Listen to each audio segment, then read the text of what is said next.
चलिए आज हम कोवैलेंट बॉन्ड के बारे में बहुत गहराइयों के साथ आज अध्ययन करेंगे। लेकिन इससे पहले हम अपने चैनल का नाम थोड़ा बता देते हैं, आशुतोष साइंस एक्सेस एकेडमी।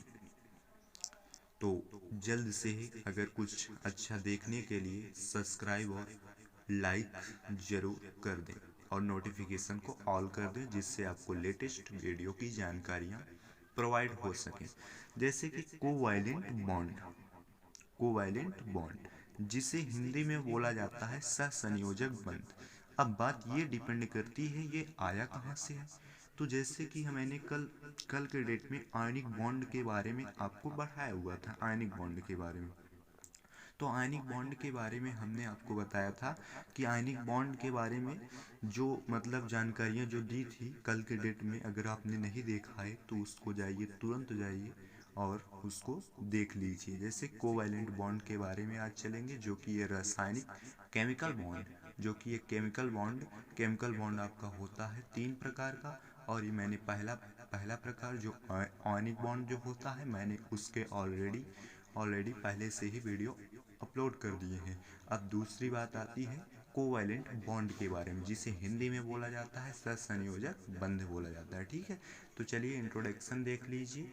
इसमें क्या होता है कि दो नॉन मेटल होते हैं, दो नॉन मेटल की उपस्थिति से हम इसकी डिफिनीशन चलिए बनाते हैं। ठीक है, यहाँ लिख दीजिए परिभाषा।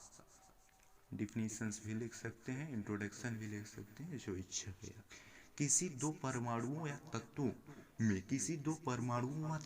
में जो आधातु होते हैं, अर्थात दोनों ही क्या होते हैं, दोनों ही परमाणु क्या होते हैं। यहाँ थोड़ा और बना दीजिए, परिभाषा और डिफिनीशन और तगड़ी बन जाए। दोनों परमाणु आधातु होते हैं, दोनों परमाणु क्या होते हैं, नॉन मेटल होते हैं, उसे हम कोवैलेंट बॉन्ड कहते हैं। या अगर बात किया जाए, अगर आपको ये डिफिनीशन अच्छी नहीं लगी तो चलिए हम आज एक डिफिनीशन और इसकी बता देते हैं। देखिए, किसी दो परमाणुओं या तत्वों के इलेक्ट्रॉन की साझेदारी से जो बंध बनता है उसे हम स्पेलिंग ऐसे रहेगी, कोवैलेंट बॉन्ड कहते हैं। तो जो आपको अच्छी लगे, यदि इस डिफिनीशन को अच्छी लगी तो इस वाली बना लीजिए, अगर ये अच्छी लगी तो ये बना लीजिए, दोनों काम वही करेगा, दोनों ही है। ये एक थोड़ा सटीक में मैंने बना दिया है, ये आपकी किताबों में इस प्रकार की डिफिनीशन दे रखी है। चलिए अब कुछ एग्जाम्पल समझने से पहले हम संरचना समझ लें। संरचना जो होती है दो प्रकार की रहती है, होमो एटॉमिक स्ट्रक्चर होता है और एक हेट्रो एटॉमिक स्ट्रक्चर होता है। चलिए होमो एटॉमिक स्ट्रक्चर यहाँ देखिए।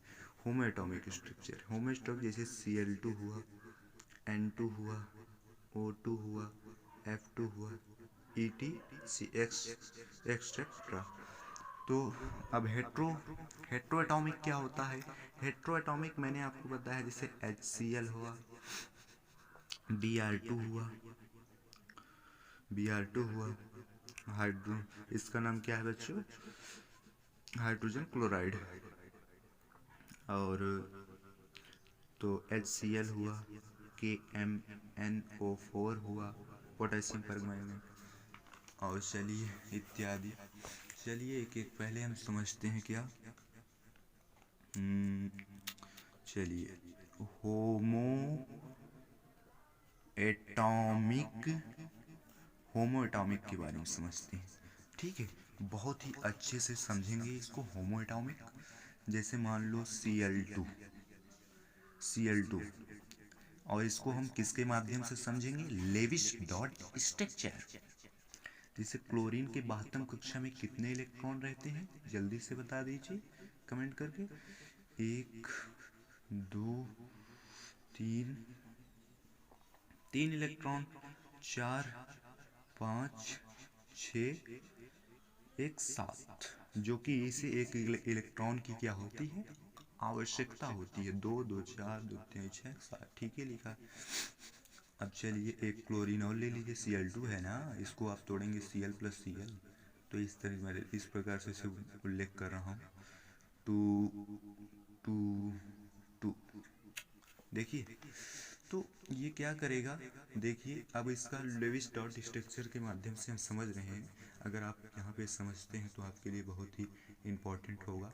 अगर वीडियो पसंद आ रही हो तो सब्सक्राइब और लाइक ज़रूर कर दीजिएगा, क्योंकि यही है, इसी के कारण ही हम लोग, अगर आप लाइक सब्सक्राइब करेंगे तभी हम वीडियो को आगे की ओर बढ़ा पाएंगे। तो क्लोरीन जैसे कि देख लीजिए, क्लोरीन अब थोड़ा इसको और गहराइयों के साथ, 2 bond 2 bond 2 bond 1 bond, 2 bond 2 bond 2 bond 1 bond.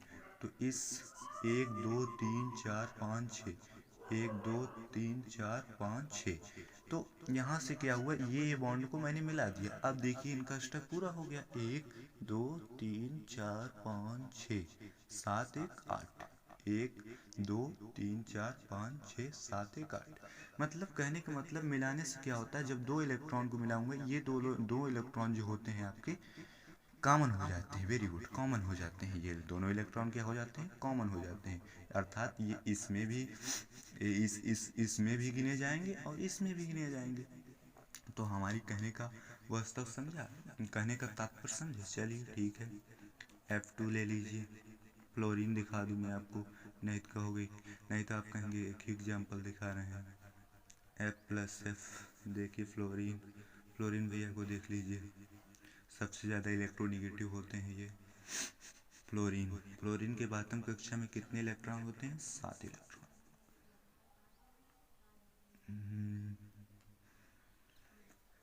2 2 4 2 2 4 4 2 6, 2 2 4 2 6 1 7, 2 2 4 2 2 4,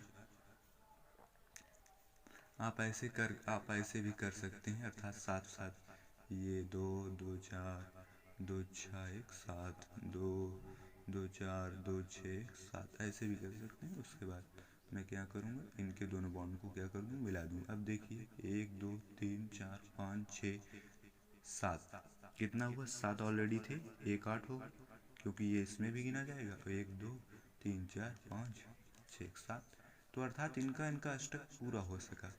तो O2 का भी इसी प्रकार देख सकते हैं। O2 का भी इजी है, ऑक्सीजन 2 2 2 2 2 4 2 3 6 होते हैं। तो अभी एक खाली है हमारा, इसको इस प्रकार बनाइए, 2 2 4 2 6 हो गया ना, 2 2 4 2 6, ये हो गया। तो O2 का स्ट्रक्चर, O2 का इसी भी प्रकार से बनाया जा सकता है। O2 का भी, जैसे इसमें O2 में क्या करिए आप, कि 2 2 4 2 6 इलेक्ट्रॉन और 2, मतलब क्या करेगा ये, अगर इस ऐसे हो, थोड़ा समझिएगा बारीकी से, 6 इलेक्ट्रॉन मान लो युग्मित जो है, ऐसे एक इलेक्ट्रॉन के साथ मान लो ऐसे कर लिया, 1 2 3 4 5 6 7, 7 इलेक्ट्रॉन हुए। देखिए 7 इलेक्ट्रॉन हो गया ना, 7 1 8। तो ऐसे ऐसे क्या कर सकते हैं, बनाए जा सकते हैं, ठीक है। तो चलिए और कुछ बता दें आपको, चलिए ये, और देखिए इनमें थोड़ा और देख लीजिए, जैसे कि मैंने बताया था इसमें Cl2, देखिए जैसे कि इसमें आपको मैं बता दूं, लोन पेयर और बॉन्डिंग पेयर। लोन पेयर होते हैं जो युग्मित, अर्थात 1 2 3 4 5 6, लोन पेयर कितने हैं, 6 हैं। और बॉन्ड पेयर कितने हैं, एक बॉन्ड पेयर है, ठीक है। इसी प्रकार से लोन पेयर बॉन्ड पेयर निकाला जा सकता है।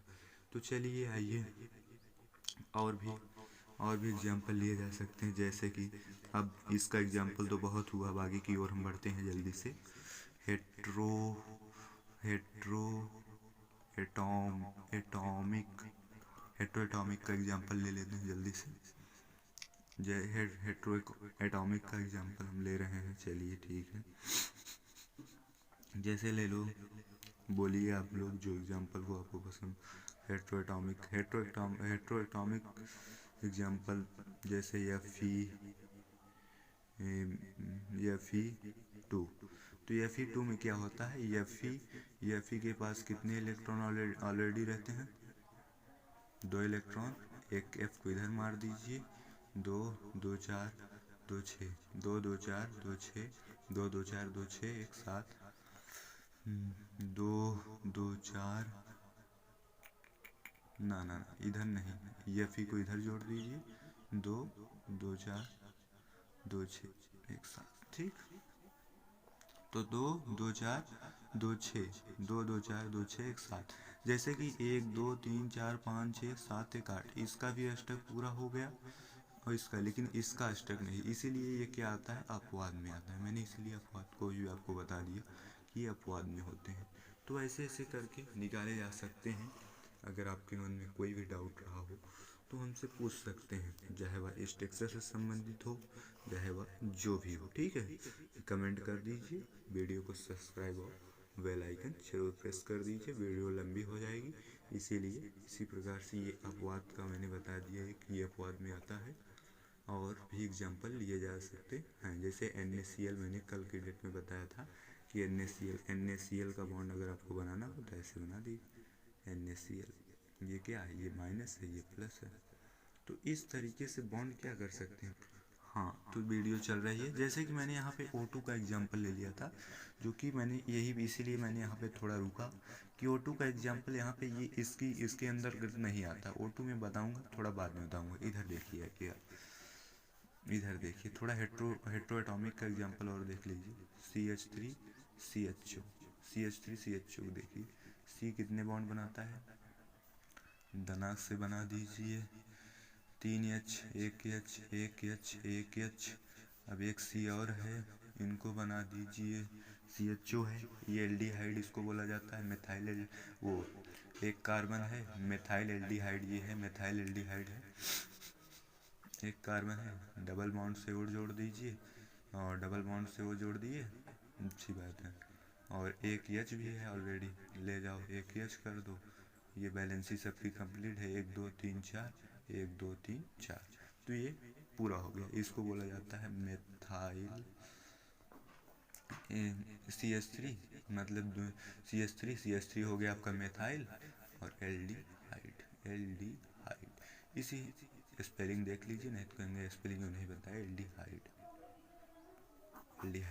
तो इस तरीके से बनाया जा सकता है। अगर और भी कुछ संदेह हो, चलिए देखते एग्जांपल, और NH3 देख लें। चलिए H2O देख लेते हैं, H2O को दो खोल, H2O देखिए, H2O बनेगा, ऑक्सीजन 2 2 4 2 6, एक H को इधर जोड़ दीजिए, एक H को इधर, तो इसका स्टक क्या हुआ, ऑलरेडी पूरा हो गया, ठीक है। आई गाइस, सब्सक्राइब कर दीजिए आप लोग, और लाइक कर दीजिए, जल्द से जल्द सब्सक्राइब और लाइक कर दीजिए।